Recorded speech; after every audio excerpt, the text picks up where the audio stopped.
Good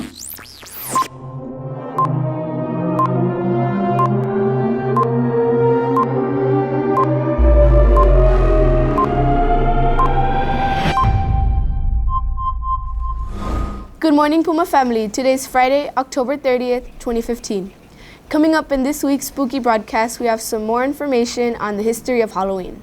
Plus, we have some information on the origins of Red Ribbon Week. All that and more, so let's get started.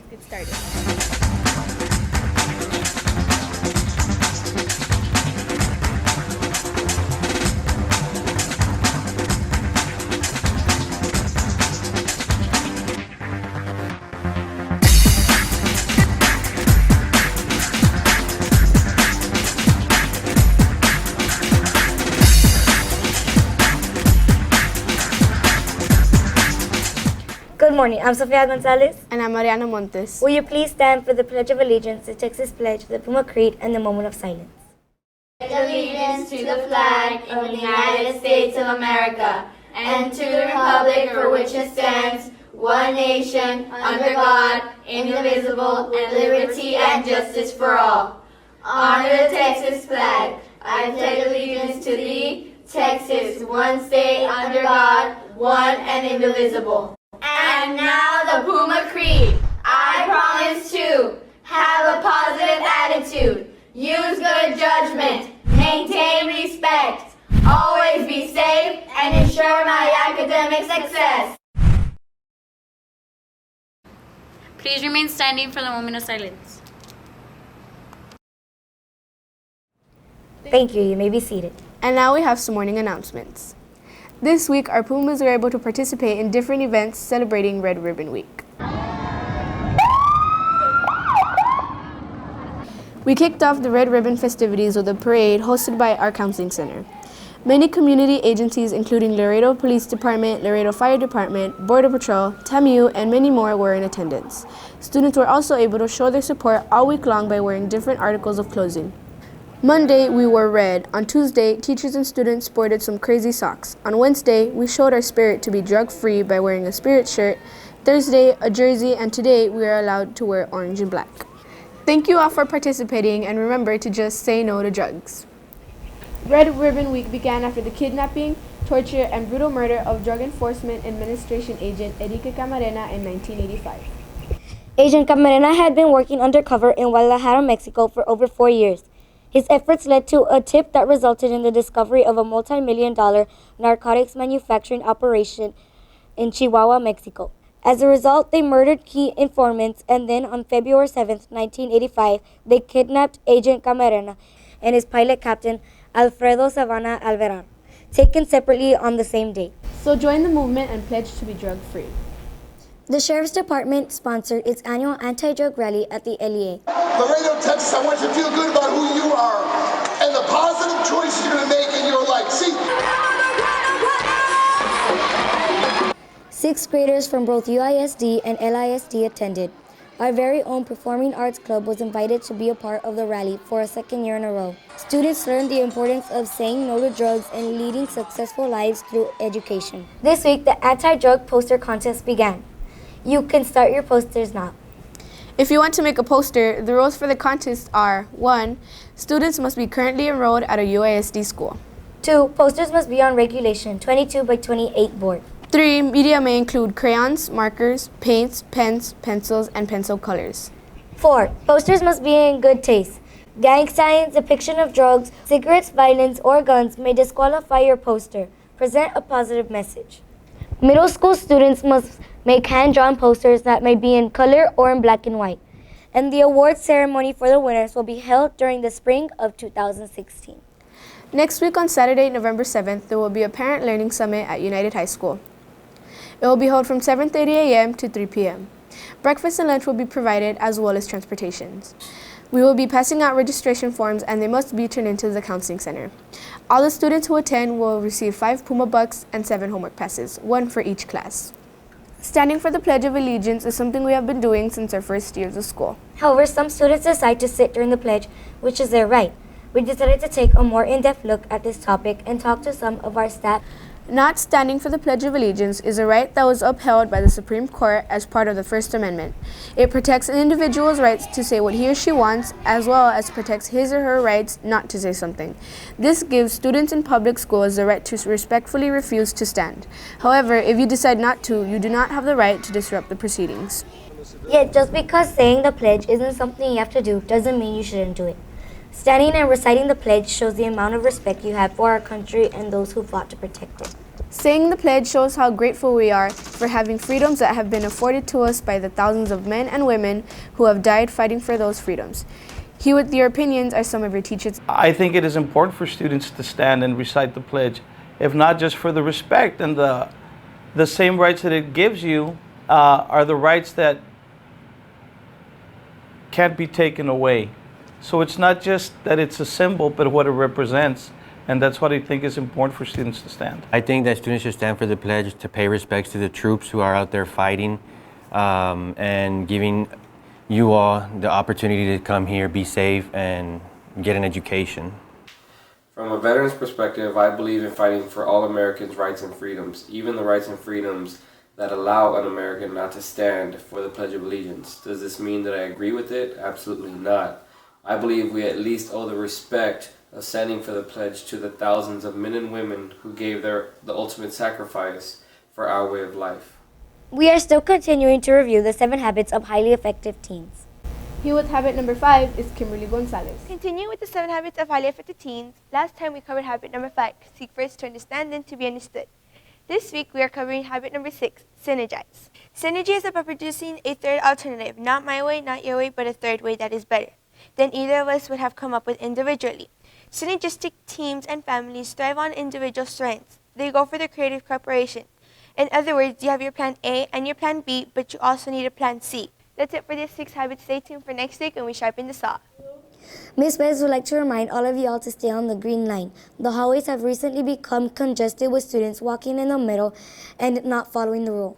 Please adhere to the rule so no activities will be taken away.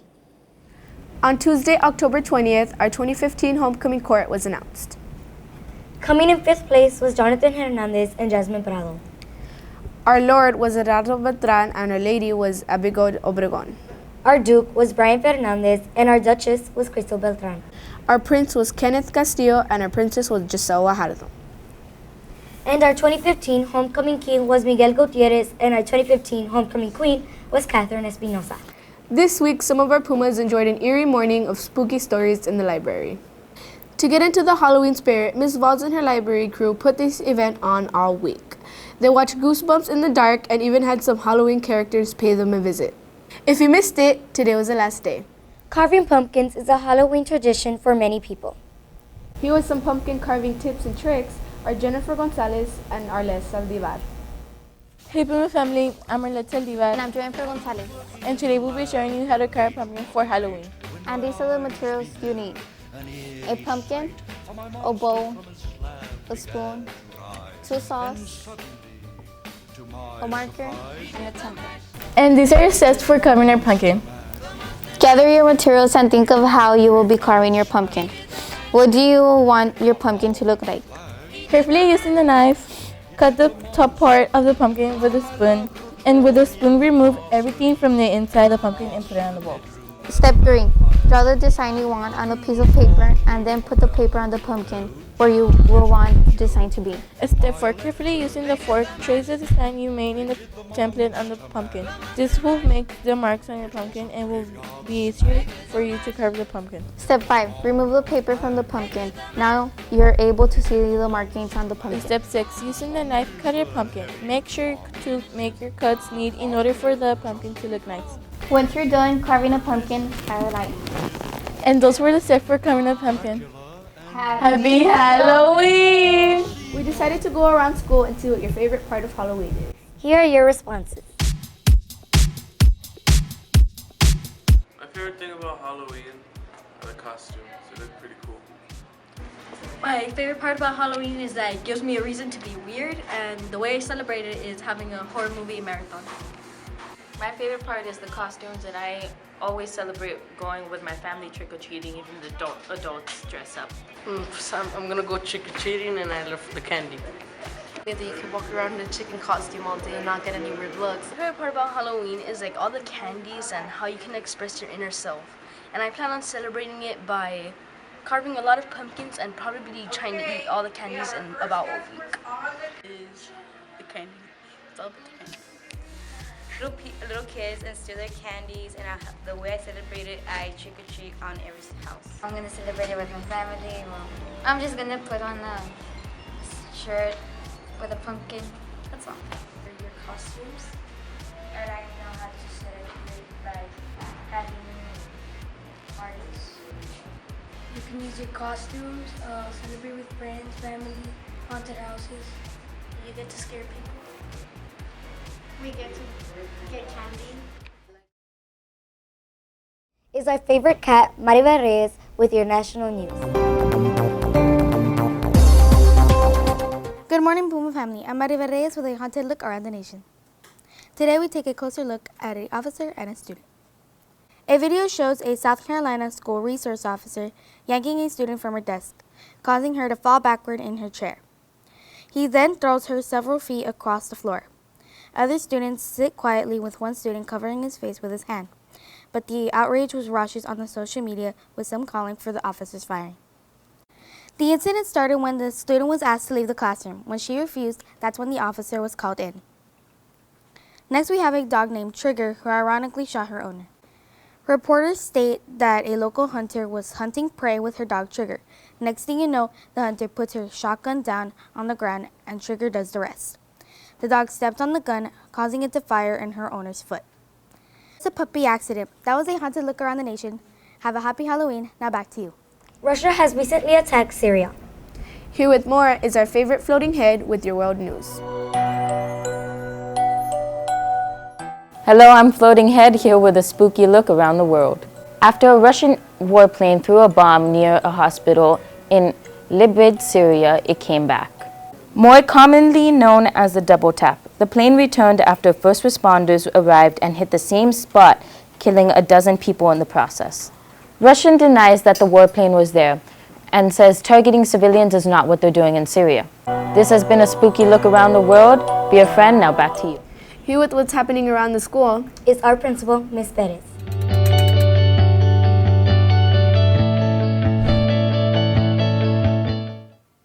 Good morning, Pumas, and welcome to the Principal's Corner, and welcome to an absolutely awesome Friday morning here at Gonzales Middle School. Today is the day before Halloween, and today is activity schedule. We have lots planned for you for this afternoon. Today we will be having activity schedule where in the afternoon, those who paid their $1 will be able to watch a movie in the classroom. We will also be offering concession, lots of treats for everybody, and that includes even those that are not going to watch the movie in the afternoon. So we'll have dollar treats, everything is $1, candies, and all kinds of goodies. So please make sure that you have your money ready and handy so that you can get your treats for this afternoon. One thing I want to talk to you about is safety. Tomorrow is Halloween, and many of you will be going out trick-or-treating, and I want to encourage you to be very safe. Though it's a fun night and you'll be getting lots of candy, make sure that you don't go trick-or-treating on your own. Make sure that you try to go with an adult. Don't ever go into anyone's house. Always stay outside and you can get your candies. When you get home, make sure that you or your parents check your candies to make sure that nothing that shouldn't be there is put in there. We want to make sure, students, that you're safe each and every day. So please keep that in mind. Have a great time Halloween trick-or-treating, but make sure that you're safe and that you keep candies that have been checked by your parents. So make sure you do that. Well, that is all for the Principal's Corner for this Friday. We wish you a very, very happy and safe Halloween. Here with your upcoming Halloween forecast is Crystal Beltran. Good morning, Puma family. I'm Captain Hook with your upcoming weather forecast. Today's weather is going to be in the 86, and Halloween night, all you ghosts and goblins should be comfortable with our temperatures in the 60s. All the rest of this week is going to be in the 80s. On Wednesday, it's going to warm up in the 90s. Lows for this upcoming week is going to be in the 60s and 70s. This has been your weather forecast. Now, have a safe Halloween. Now back to you. Our Puma sports have been very successful. Here with more information is Alexandra Landeros.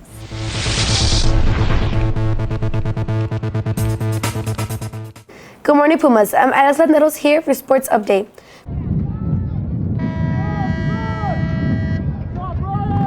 This week we faced off against Salvador Garcia Middle School. Our 7th grade Pumas won with a score of 42-8. MVPs for offense are Mark Matuk, for defense is Frank Reyes, and for special teams is Jacob Jimenez.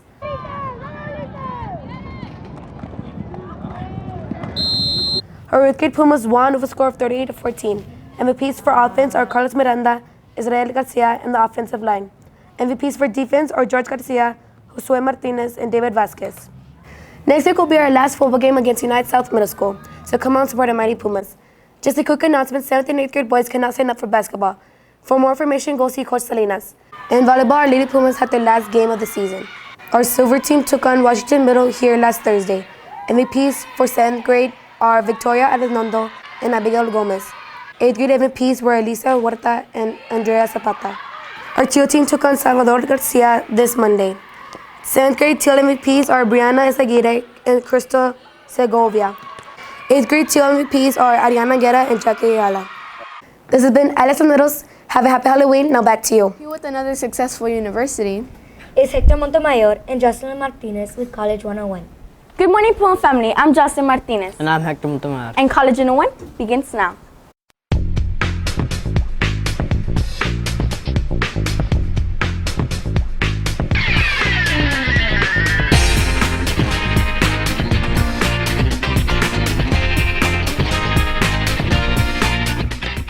This week we're highlighting Ohio State University, home of the Muddy Buckeyes. Ohio State is located in Columbus, Ohio. Their population is 64,868. They offer 200 major programs that include state-of-the-art research facilities. Their library also has one of the largest research and academic collections in North America and is home of the nation's leading multidisciplinary contemporary arts center. To apply into Ohio State, your HT scores have to be 2732 and your HT scores have to be 1220 to 1370. The Buckeyes are currently ranked #1 in Associated Press college football poll, but they don't just offer football. They compete in 14 other varsity sports programs. Here are a couple facts about Ohio State. R. Alstein, a famous children's author, graduated from Ohio State. Also, Nate Ebner, safety of the New England Patriots. Their first graduation class was in 1878. They played their first game at the Ohio Stadium in October 7, 1922. If you think the bucket likes for you, you could get more information at their website, osdu.edu. This has been College 101. I'm Jocelyn Martinez. And I'm Hector Montemayor. Stay tuned for next week when we cover Ms. Hallman's favorite university, the University of Wisconsin. Until next time, play hard. Study hard.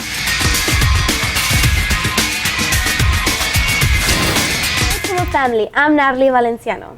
I'm Shayna Tellez. Tomorrow's Halloween, so we will be telling you about all the trends for Halloween. I will be telling you about the top 2 costumes for boys and girls. And I will be telling you about the makeup do's and don'ts.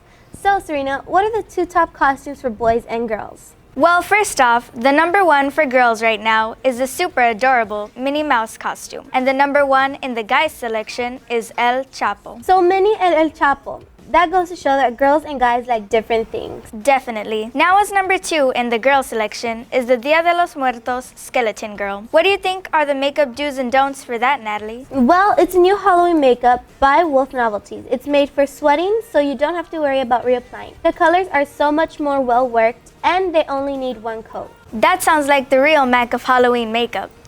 So #2 for guys is the ninja costume, which has miraculously made its way back up. Wow, it's back up so quick? That's cool with a K. My personal favorite was the skeleton girl. How about you, Serena? Mine was Minnie Mouse, of course. Speaking of favorites, what's your favorite Halloween candy?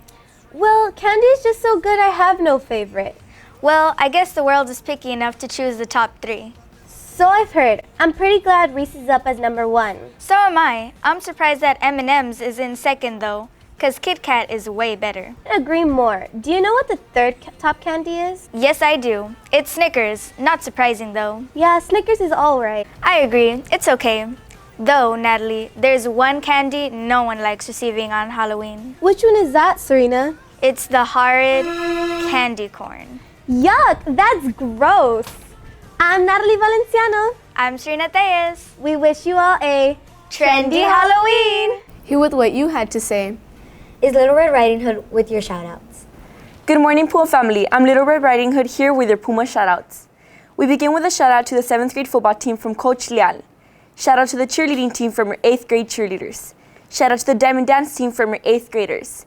A very special shout out to Ms. Reina's classes for achieving a 66% passing and to her GT classes for achieving a 92% passing rate. And a shout out to the 6th grade LEA classes for coming in 4th place in the district for CBA number 1. Now with your birthday shout outs. Happy birthday to Carolina Inguarzo from Natalie Garcia. She loves you very much. And a happy belated birthday to Deandra from Cassie and Kim. Now with your teacher shout outs.